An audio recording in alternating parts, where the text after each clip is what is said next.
Hey guys, welcome back to a pretty different video. I'm going to show you guys my setup today. I created from scratch with my friend and I could not be happier with the way it turned out. But previously what happened with this setup was that I had an IKEA desk and it wasn't the best. It was a very temporary setup and it was very wobbly. There was holes in it and things like that. It was not very good and not what I wanted to be using compared to what I'm using right now. So I'm going to talk you through exactly what I did in order to get where I am now and the ideas that I had about doing it. So when I went into this, I didn't want to just use a general normal IKEA desk. I wanted something that's going to be durable, something that's going to be very difficult to break or to put a hole in if I punch it or anything like that. I wanted something sturdy that was going to last me a long time, and that's why I decided to go ahead with a kitchen worktop. So with a normal desk, you can go to IKEA, you can spend £120, $120 on a desk, and it will last you for a couple of years, and that's absolutely fine. It will get the job done. But with a work surface, it's a lot thicker, a lot more sturdy, and it will last a lot longer. And if you clean it, it will look a lot better. So I was on the hunt for a cheap work surface that matched the color or the color scheme of my room. I went with a grey wood effect worktop and it turned out so nice. My friend actually sorted this work surface out for me because he works in a place where he can get them fairly cheap. So I think we managed to get this work surface for like £50, which I think it works to about $65, $70 or something like that. So to be honest, it was an absolute steal for the quality of this desk. So initially, to start with, we had to make sure that its work surface was level and fit the actual length of the room. What I wanted to do was put 2 drawers either side of the room and then put the work surface from one wall to another to basically cover that entire wall just for a desk. Previously, the desk I was using consisted of 2 drawers on either side and then a desk in the middle, and there wasn't a lot of room to move around in the room itself. Doing this would give me a lot of floor space underneath the desk and it would just make it look so much cleaner. Of course, then when we cut the desk down, we fitted it into the room. It was quite a pain in the ass to get into the room, but again, it doesn't matter, it's finally in now.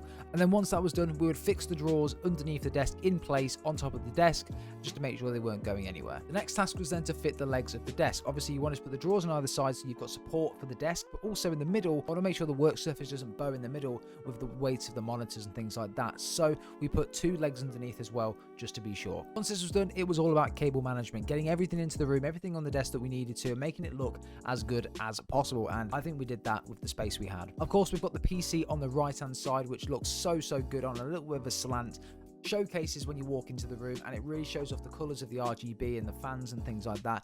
It looks so cool and stands out a lot. And again, cable management was a massive thing for this project. Then we proceeded to put all of the monitors on, and of course we drilled holes in the desks to make sure that effectively there was enough room and there were these holes where the wires could feed through, so you wouldn't see them going around the desk. It would go under and it would go into the plug, and that was effectively what we did, and it turned out so good. Again, you'll see a clip on screen right now of all of the on top of the desk, behind the monitors and everything like that. Everything goes into these holes, and it has the little wire caps in, so you can't actually see where the wires go and you can't see under the desk.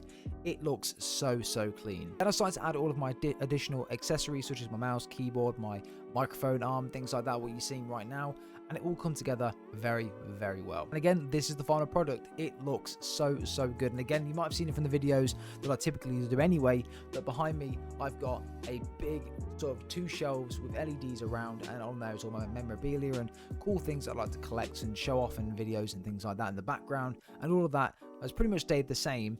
It's only this part of the room which I've changed. Of course, we fitted LEDs underneath the desk, and they just look so good. It really does help bring the color scheme out. Typically, I try to run with purple when I do videos, or pink, just because it's bright. It gives a bit more vibrance on the face cam, things like that, and it looks way better. Guys, I'm stoked the way it turned out. Let me know down below what you think of this gaming room and this gaming setup. I'll try and link some of the things down below as to what I've got in the setup if you were interested in knowing. But if you guys want to know exactly what's in there and you've got any questions about anything, drop it in the comments down below and I'll do my best to reply to you with exactly what it is that you're asking. Guys, I hope you did enjoy this video. Leave a like and let me know what you think of this gaming setup. As I said, it's literally everything that I've always wanted. Does the job. It's got a massive surface area. I can put all of my stuff on it.